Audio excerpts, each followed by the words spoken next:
The Nintendo Entertainment System has a ton of platformers. Heck, that's what dominated gaming for at least a couple of its earliest decades. The best of them are easy to pick up, immediately engaging, and at least challenging enough to give you something to master. But like anything, you can have too much of a good thing, and the NES had way too much. I started this channel as a way to filter down to the best and most interesting games for each system, from the retro classics to the modern day masterpieces. An attempt to create a new video game canon, giving new and old gamers somewhere to start in a world with too much choice. For the NES, which is the first console I'm tackling, I set a hard limit of 20 titles overall, with even fewer platformers allowed into the final list. You can check the pinned video for an overview of the full set, but in this one I'm going to make the case for why Super Mario Bros. 3 should fill one of those spots, even if it seems like the most obvious pick of them all. To understand what makes the finale to the Mario trilogy such a shoe-in title though, we need to talk about his older brothers, as both have interesting stories. The original Super Mario Bros. Is the highest selling and most well-known NES game of all time. It seems then like an obvious pick for the NES canon, right? And I did consider it for much longer than any sane person should consider anything. I mean, how could I push away one of the most influential games of all time? Well, one of my rules is that if one game is too similar to another, I can only pick one for the list, and out of these two games, the oldest Mario Bro is showing his age the most. Unlike every other Mario game to come, the first really only has one world type and a few different blocks and enemies. That's really about it. Our movement options are significantly worse too, with only the mushroom, fire flower and star available as power-ups. In comparison, Mario 3 makes it look and feel like a relic from a different time period. There's more unique things to see and do in just the first level than the entirety of the first game. And I went and checked too, and sure enough we can slide down hills to clear out enemies, pick up and throw Koopa shells instead of just kicking them, grab a super leaf to spin attack foes, and sprint to fill the P-meter, which, when full, lets us fly to our heart's content. The first Mario game didn't just lack those features, its existence couldn't comprehend them, and I haven't even mentioned the visual upgrade either. And that's not to say that I don't find the original enjoyable, by the way. It is still a Mario game after all, and its simplicity is part of its appeal, but it can't escape feeling like a tech demo when compared with what came later. Moving on to Mario 2, I'm sure most of you already know this, but it really is the awkward middle child. The Japanese release is very similar to the original game, only much more challenging. It would be released to Western audiences later, only renamed to The Lost Levels. It's so similar to the original game that there's not much for me to say about it. The version I want to focus on instead is the one the rest of the world received. It's very different to any other Mario title, past or future, but it's at least much more of something than the first game, with all kinds of different mechanics and locations. But whether that something is what you wanted depends on who you are. You see, what the rest of the world thought of as Mario 2 was ultimately just a reskin of another game called Doki Doki Panic, which has a completely different rhythm to anything else that the portly plumber was featured in. For example, instead of stomping on enemies to crush them, you now land on their heads just to hitch a ride. Your primary weapon isn't a precise kinetic jump, it's plucking vegetables out of the ground to hurl at a lineup of new and strange foes. The propulsive, high-speed run to a flagpole is completely replaced by a vertical crawl where you're digging down through sand layers, managing a more typical health bar of hearts, and being chased across the screen by floating masks. It's all a little weird, and I'm not saying that these ideas are bad.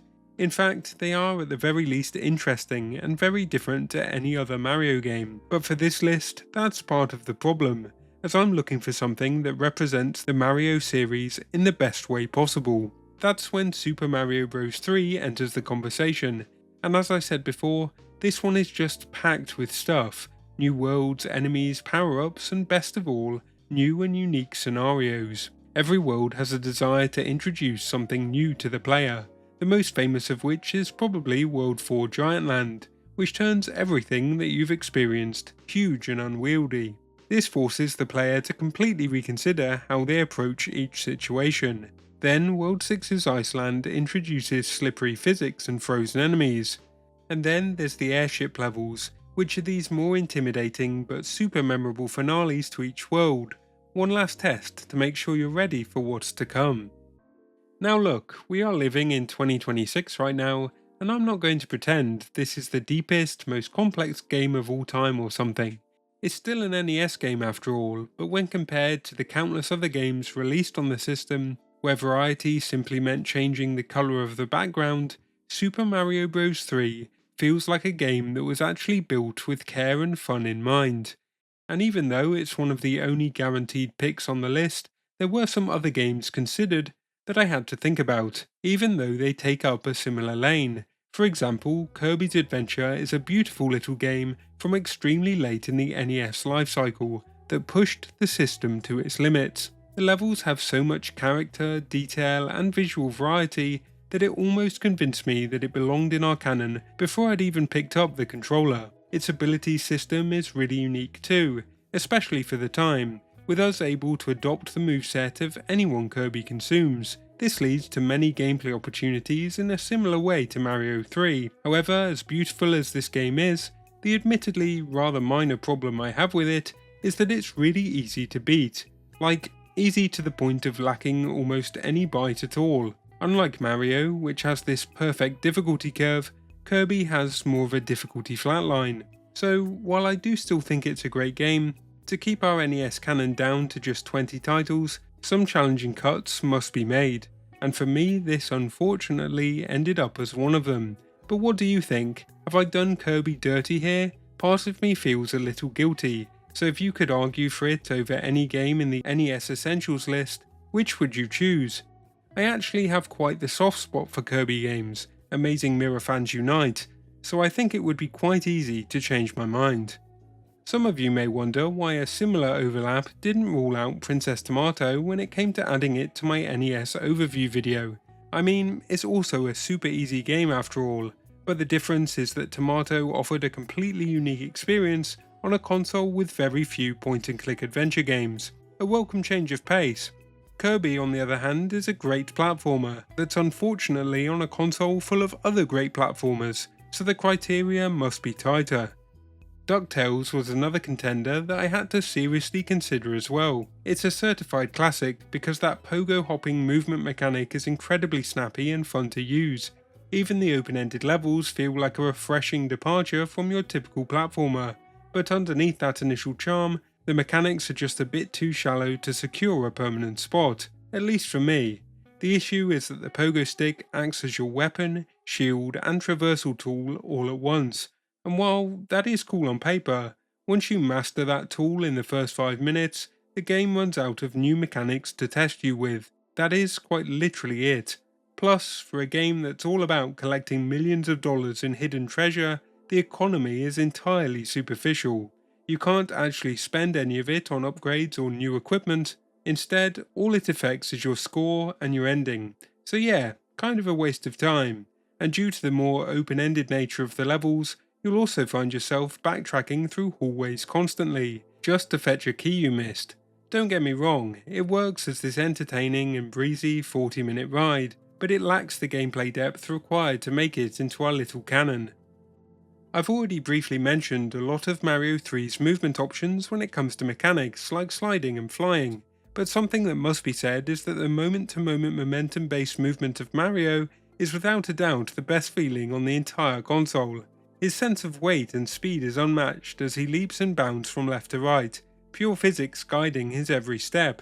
To put it bluntly, moving Mario in this game feels as right as a game possibly could, and that's at least 50% of this game's magic. He takes a moment to move at full speed and takes a moment to stop, but it's tuned down to the wire, and it's a feel that future Mario games continue to use to this day with an equal amount of success. The original Super Mario Bros. Attempted this too, but he's not quite as refined, with him ending up heavier and much less forgiving. I'm sure the speedrunners will tell you that his movement is perfect, but I much prefer the snappy, precise and empowering gallop of this iteration. There's nobody else on the NES that could get movement feeling quite this good. In fact, I think this is part of the reason that a lot of players tend to dislike the water levels, as Mario's movement is suddenly much slower and more imprecise.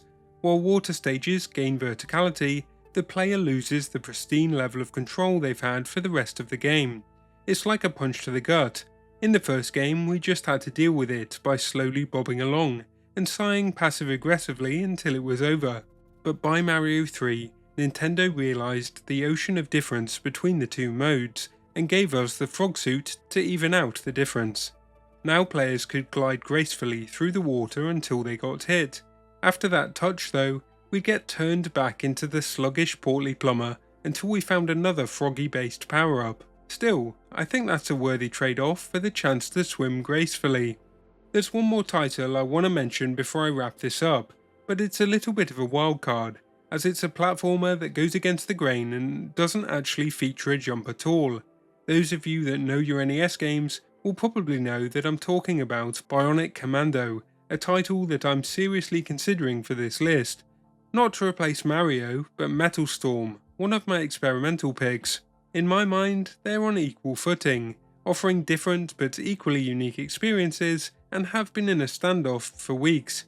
Anyway, I'm not here to argue one way or the other today, but I still think it's worth mentioning, because while games like Bionic Commando were looking for ways to set themselves apart from the typical platformer, Super Mario 3 simply decided to double down, moving away from the best parts of Doki Doki Panic to refine the basic act of running and jumping, and doing so better than anyone else had ever done in the process.